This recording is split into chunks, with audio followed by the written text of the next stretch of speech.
Well, good morning, everyone. Today is Sunday, the 13th or something. Somebody's sleeping out in a tent, pitching a tent. Maybe that's just for the day, because you can't spend the night here. So anyway, yeah, today is Sunday. Just released a video yesterday, so thanks for all the comments so far about the mental aspect of riding. And there's, people come to my channel all the time, new viewers and stuff, so I thought would be a good idea, because I get a lot of questions in the comments about this bike and what's on it, like where did you get this, where did you get that. So I'm like, you know what, it's been a while since I did a full bike like an update for all my gear and accessories and stuff. So I think what I'll do is kind of go over that stuff right now while I'm thinking about it. Okay, so we will take a break from the action here. So anyway, yeah, there she is, Honda ADV 150. All right, this is a small displacement 150cc automatic motorbike, or what you can call a scooter.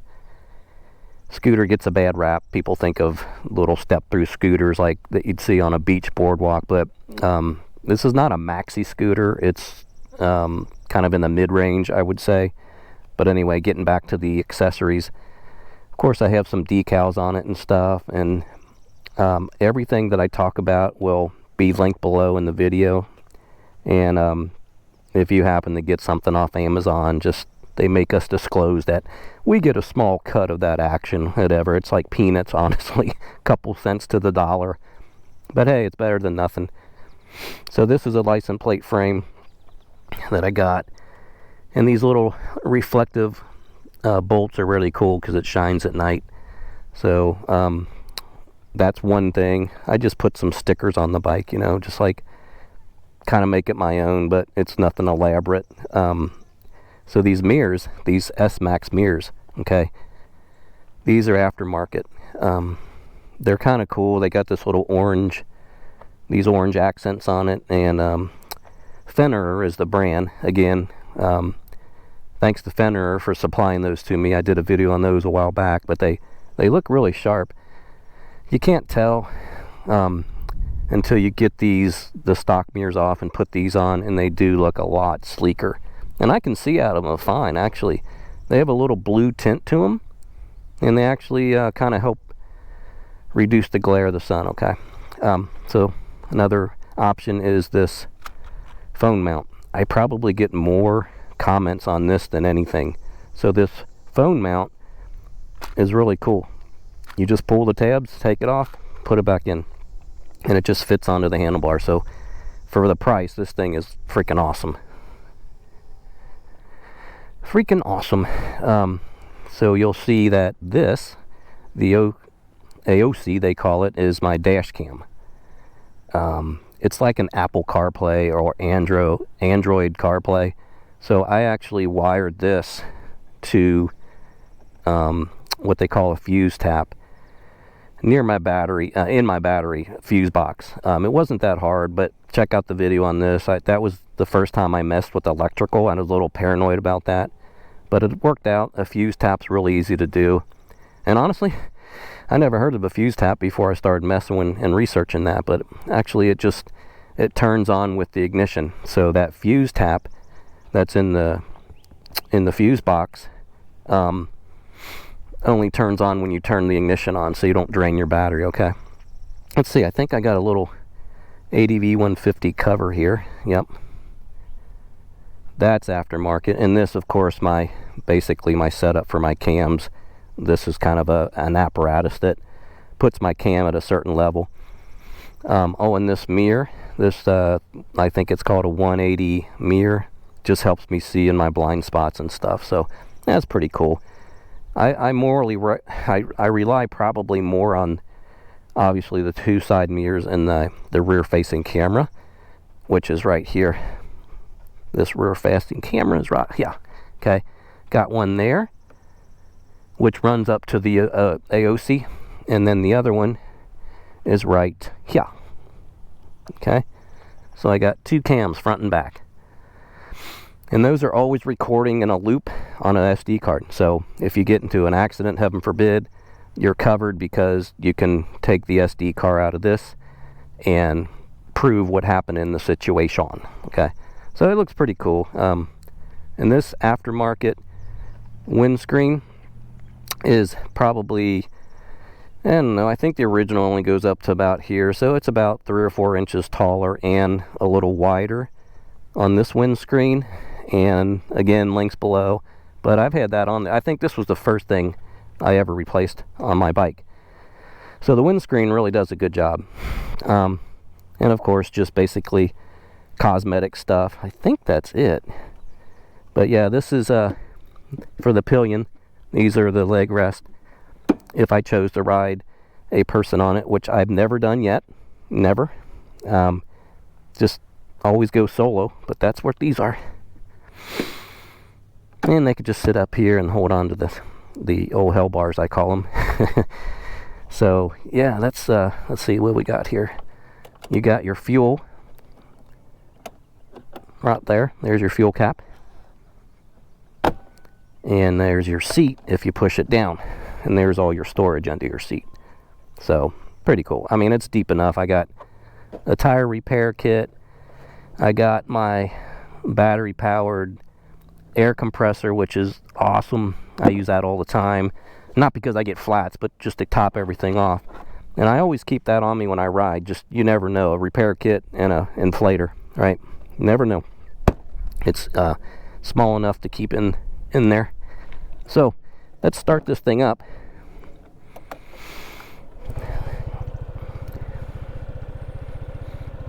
My cam,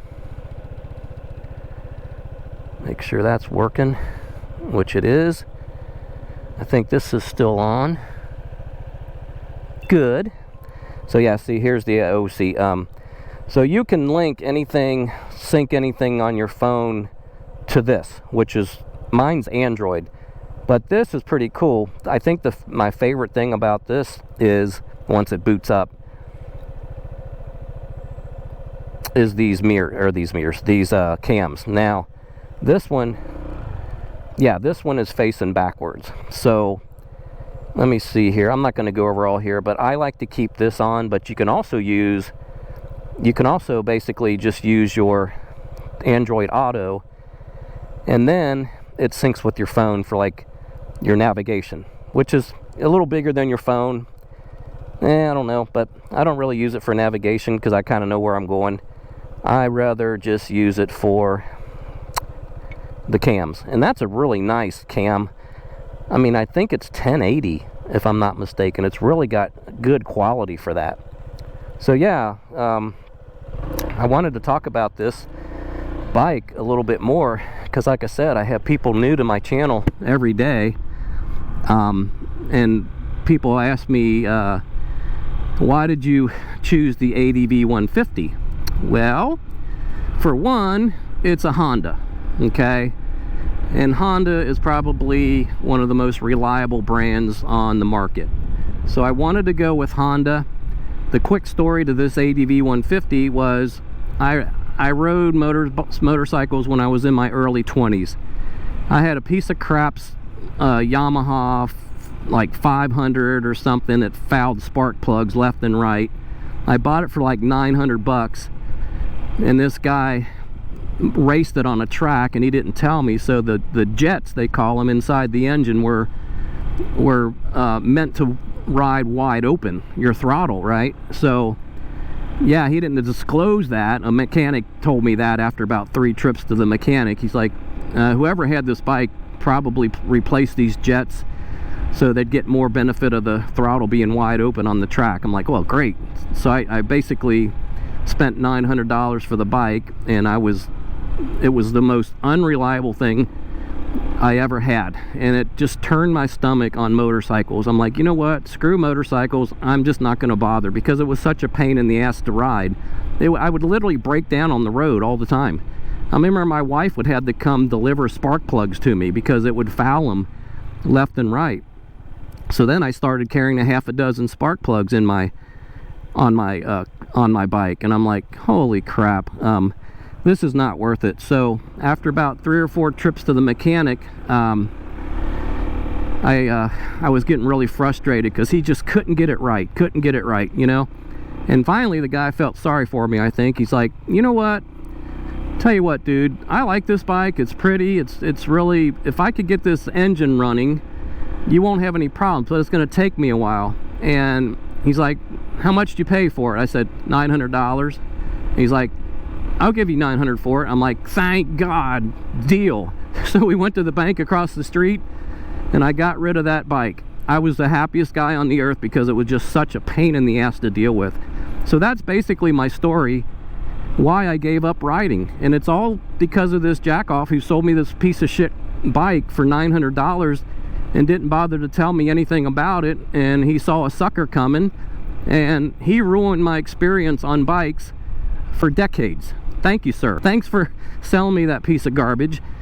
And he knew it wouldn't run right. He knew it right away. So that's why I just gave up on bikes. I did not like the fear of breaking down on the road and dealing with mechanics all the time. It just turned me away from motorbike. I was so disgusted with it that I quit riding. So that's that story. Well, fast forward decades later, I'm like, you know what? I want to ride again, but that was just a bad experience. I'm sure, you know, all these millions and millions of bikes on the road, and they never have problems. So I decided, but you know what? Here's the difference. This time, I don't want to buy someone else's junk. Problems, I should say, not junk.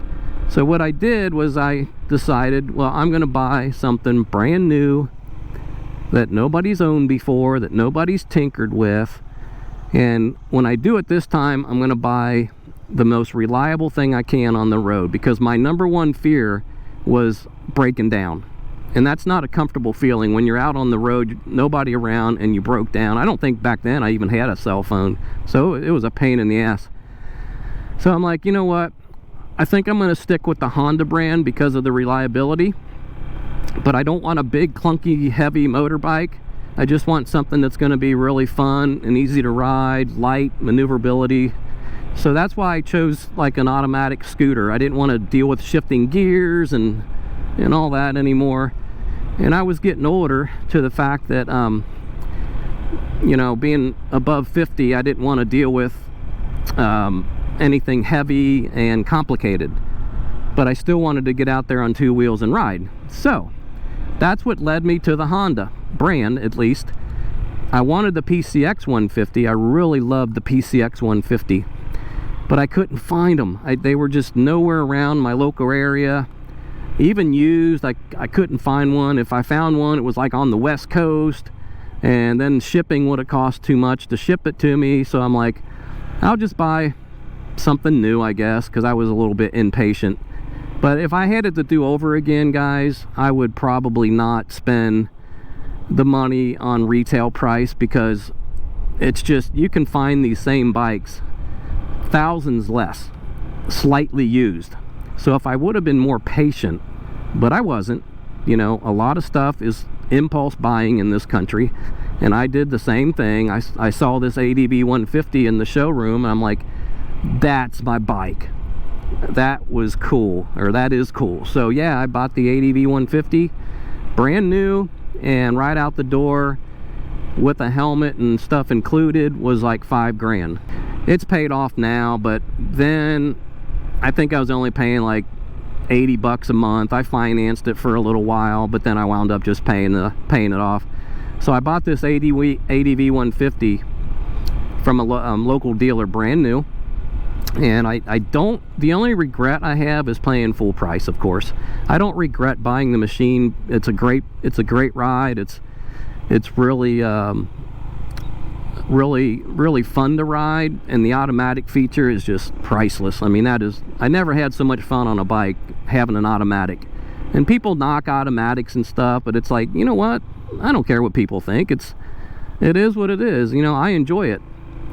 You just twist the throttle and go, and and you got the floorboards, you know, there's no complication, the shifting and stuff, you know, and I like that. But I also like a manual bike too, don't get me wrong, I like a little Ninja 400. That would be a blast to drive one of those. I've ridden those. I've ridden the BMW 1100. You know, from big bikes to little bikes, I've rode a lot of different bikes over the years, mainly through this channel, with opportunities to go to like these demo days and stuff.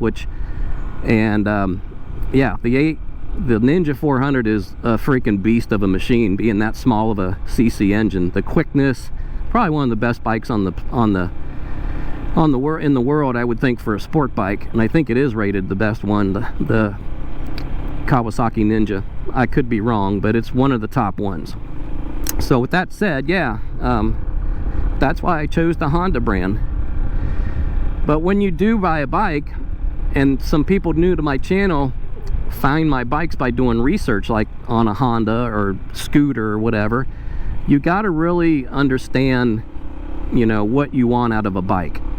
What is going to be your riding practices? Is it just around town? Are you going to commute? Are you going to be on highways? You know, these things you got to think about, because this bike, you know, is not really good in America to be on a highway. Yeah, I can get it up to 67 miles per hour, but let me tell you, that's not fun. This is such a light bike, you know. You get going 67 miles an hour on a busy highway, that's pretty intimidating. You're getting blown around by the wind and other vehicles and trucks, and I don't like the highway on this bike. It's just too light to me. I don't know, just a personal choice. But if you do want to buy a motorbike, yeah, you got to understand what your riding habits are going to be.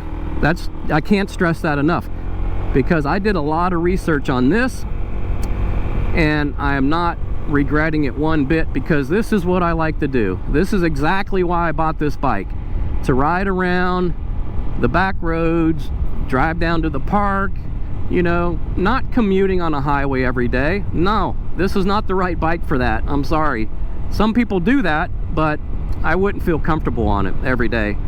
I've been on the highway. You can see past videos of my, hey, look at that, there's a deer.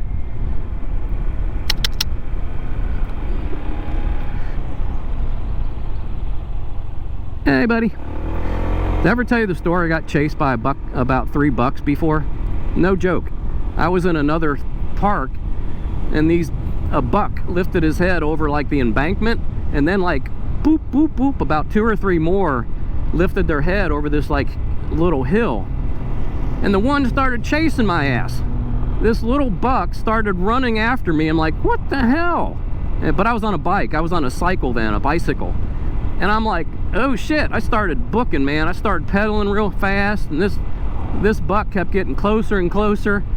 I think he was showing off to his friends, because right at the last minute, I was about to raise my leg. I thought that was my wife. I was about to raise my leg and kick it, because it was getting that close to my bike.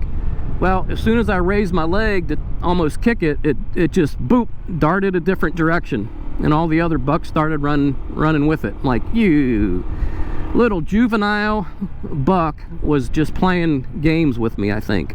Because what deer chases somebody? I don't get that. Only me, a deer will chase. Very bizarre. So anyway, what was I saying? Sorry, got off on a little tangent there. Yeah, so if you have realistic goals about riding any bike, you're going to be way ahead of the game.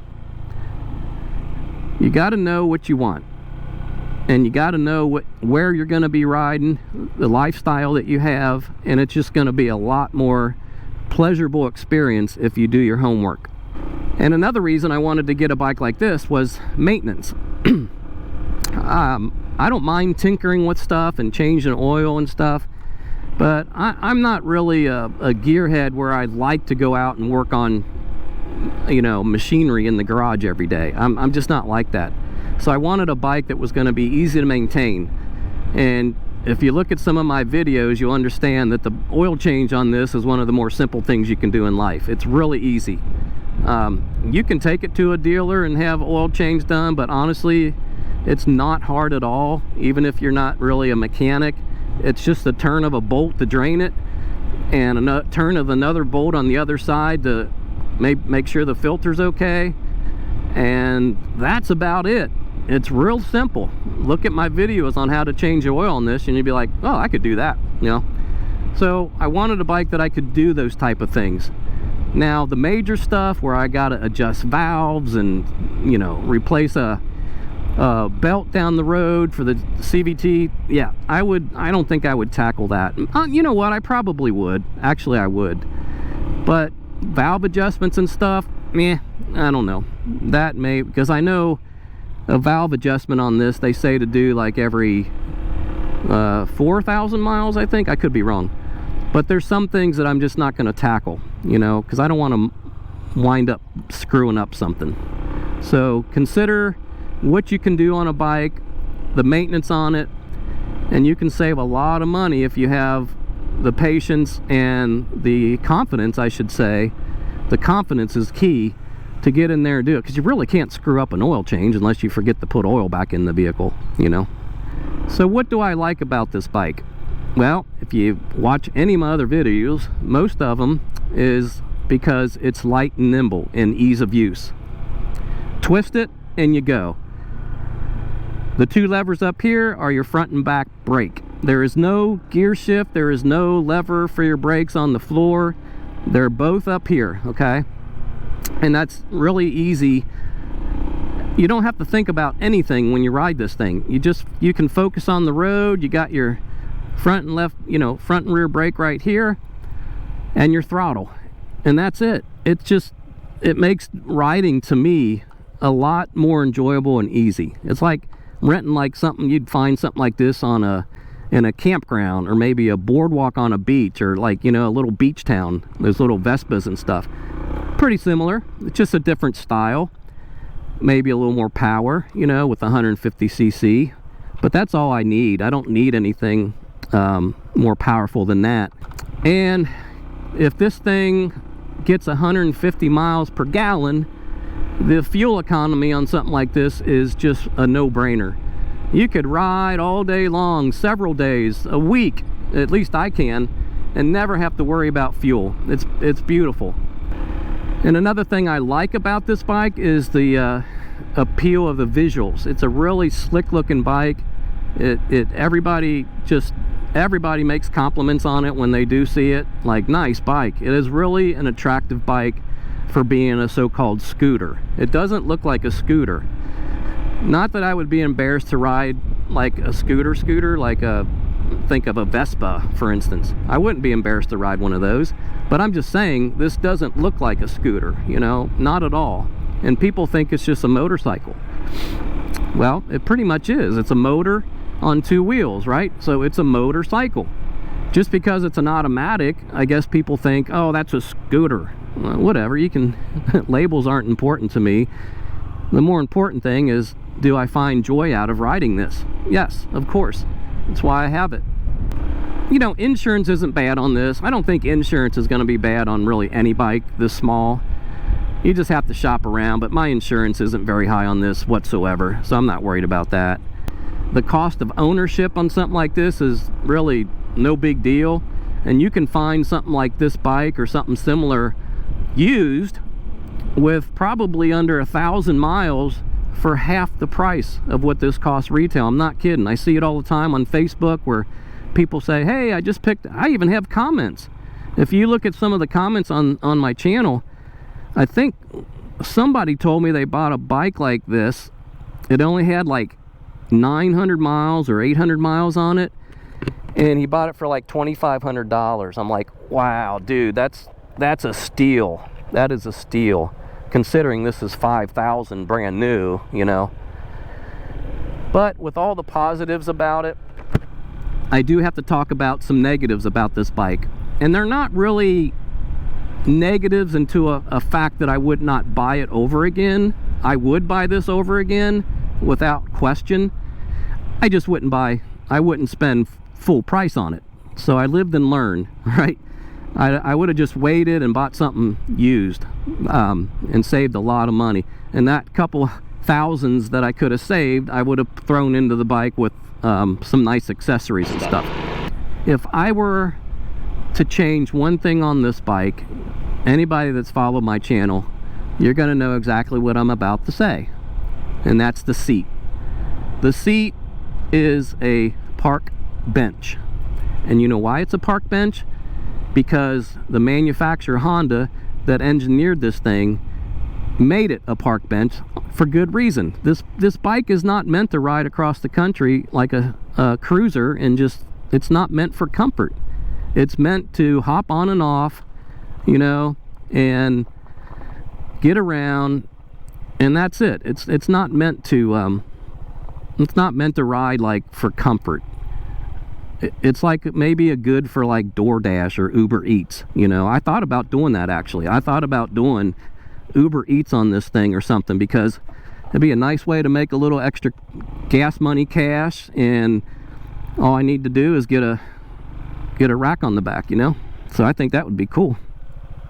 So yeah, the seat on this thing is pretty hard, and it's engineered that way. But you can, I mean, I bitch about the seat a lot, but you know what, I can always just replace it. I just don't feel like spending $500 on a seat, honestly.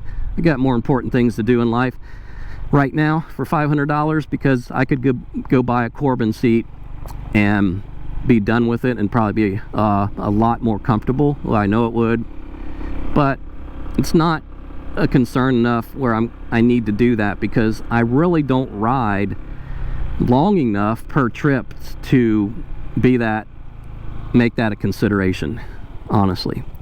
But the seat, if you want to buy a bike like this and you plan to do a daily commuting on it, and you're going to spend significant time riding a bike like this, might want to consider a seat. Another thing that sometimes I wish I had was a standard key instead of a key fob. Then there's other times where I like the key fob. But again, if you're a DoorDasher or somebody and you have a bike like this, that's where the key fob would be slick, because you could just keep the key in your pocket, and when you get in 3-foot proximity of this bike, you can start it up. That's brilliant. That really is brilliant. So all the griping I did about this key fob over the years, I kind of have to humble myself and say, you know what, really, maybe it's not a bad idea. And I've never really had a problem with it, honestly. But it is something where if you have a key fob, you got to make sure that the batteries in the fob and stuff are replaced regularly, and keep a spare on you. I always keep a CR2032 battery. This sounds silly, but I always keep one in my wallet, because it's flat, you can't see it. Sometimes I forget it's in there, but you know, I've had to use it before. So that's that. So the key fob, just know there's no standard key to this. You gotta have the fob in order to start the bike. Some people like that, some don't. With that, there's more chance of something going wrong, especially losing a battery and then you're stranded. But I have videos on how to emergency start your bike if that were to happen. Another thing that I found was really ridiculous was the dipstick, the oil dipstick on this thing. It's completely black. So when you check your oil, it is almost impossible to see where the oil is on that dipstick. That's a stupid design. They should have made it any other color, like maybe white, so you can actually see where the oil is, right? But no, it's black. So you got to have like a light on it, shine a light on it or something at the right angle to see what the level is on the dipstick. It's just a little pain in the ass. So again, that's like a very petty gripe, but I don't like the oil dipstick design. That's like stupid. I'm just saying, it's stupid. But they don't care. They'd rather put the engineering into other things, and I appreciate that. I can live with a black dipstick as long as I have this engine with no problems for the life of the bike. That'll be a good trade-off, right? Yeah, so basically ride comfort. I'm riding a bike that I have to sit up on straight, so there's no back support. So after about an hour of riding this bike, I can feel my back kind of getting a little wonky. So I think what would be cool to have is a seat with a back support. That would be awesome on this bike. The only thing that sometimes comes to mind about a bike like this is the stigma of a scooter itself. I think people are changing over the years, that scooters are becoming more and more acceptable transportation in America. You know, our roadways aren't designed for bikes like this. We got major highways, people have longer commutes to work, and you just don't have the it's not practical to commute on a scooter in America unless you live in a very small town where you don't have a long ride, you know, maybe like that. But everybody's driving SUVs and vehicles in America because that's how our country is designed for transportation. Major highways, longer commutes, and like in other countries, like you see in the Asian countries, Thailand, Vietnam, as you guys know, yeah, all you can ride there are scooters because everything's so tight and congested. You can't really drive vehicles very easily. So you gotta have a small bike or you'll be stuck behind things forever, you know. So, but the stigma of a scooter, it's just a label. But America, if you're not from America and you watch this video, Americans are constantly being bombarded with advertisements and encouragement to buy big, expensive vehicles. Every TV commercial at night when I'm watching something on like a Reds game or something, every single commercial is another SUV, a Hyundai, a Kia, a Toyota. They play these commercials constantly to make people think that they need that, you know, and sadly people buy into it. But I got a 2013 Kia Optima, right? And I'm gonna drive it until it dies one day. That's just me. I'm not gonna go out and lease the most expensive SUV every 2 or 3 years. I just don't, that's not the way I just think about money. I like to buy something and get my use out of it, right? So anyway, yeah, that's why nobody has really scooters in this country as regular transportation, just the way our country is. But yeah, it's a nice bike. I talk about it every video. Again, if you like some of these gadgets and accessories, the links are below. I got a lot of comments that say, hey, where's that, what phone mount do you use? It's like, dude, it's below, look at the video. Woo-wee.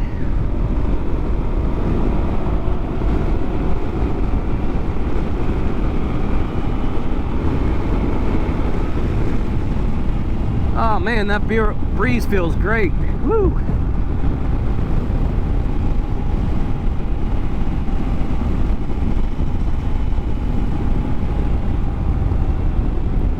What a great day to ride, man. This is awesome.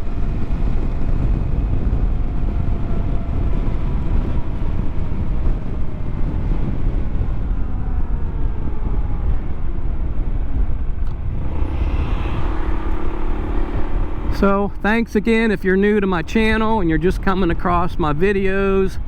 I'm right at like 3,000 subscribers, which is really nothing compared to some of these other motovlog channels, but hey, it's a start. And since I only do this like part-time, I have a day job, I say that all the time, I only make a video, and maybe I should make them more regularly, like at least every week. But having that dang ankle injury, you know, the broken ankle recently, I've not been able to ride in 7 weeks. So there went my summer, or at least half of my summer, making videos, even though I tried to stay busy with other things. So now I can get out here and ride, so I should be able to get some content out there for you guys. But yeah, I just enjoy it. I enjoy the comments and stuff. So again, thanks for subscribing, thanks for your comment. I answer pretty much every comment if you look below, at least the ones that warrant a comment or a response. Some of them don't. Some of them are just people saying hey, whatever. But I still like to acknowledge that, hey, I saw your comment, I'll mark it. It's like, hey, thanks for checking in, you know. But if you're going to ask me a direct question, yeah, I'll answer it. I mean, it's just the duty of me presenting this stuff to you, I feel. Just me. But thanks again. I better wrap it up now. If you have one of these bikes, the consensus in the peanut gallery is everybody loves the ease of use, the nimble ride, the maneuverability, all the things that I mentioned before. And it's hands down a lot of fun to ride a bike like this. If you haven't tried it and you're on a big, giant, heavy 900-pound motorcycle, try a scooter for a change, even if you got to rent one, and you'll that smile come across your face pretty damn quick, I guarantee you. Like, wow, that is actually a lot of fun, and it's so light. Wow, it didn't feel like I was riding a bike again. Like, just, it's incredible. All right, so with that said, guys, be safe out there. All my fellow riders, thanks for chiming in. Be safe in your country, wherever that may be, and we shall see you on the next one.